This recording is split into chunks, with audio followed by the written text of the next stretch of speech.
Hello everyone and welcome back to my YouTube channel with another useful and informative video. So guys, in this video I'm going to show you how can you fix if your iMessage and Facetime stuck on verifying.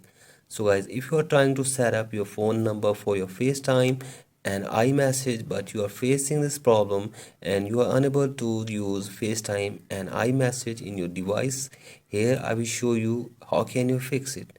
So this is very basic and simple. Simply go back to your home screen, and from here you have to simply take out your SIM card for one time from your device. So I simply take out your SIM card from your device, and after this restart your device for one time as well.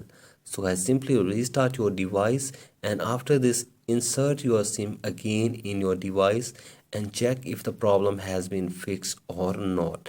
And if you're still facing this problem, then open settings in your device, and from here scroll it below and tap on general, tap on software update, and make sure that you are using the updated version in your device.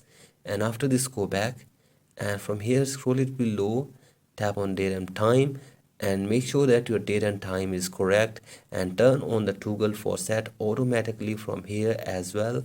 And after this go back, and from here tap on language and region, and from here select your country or region correctly from here.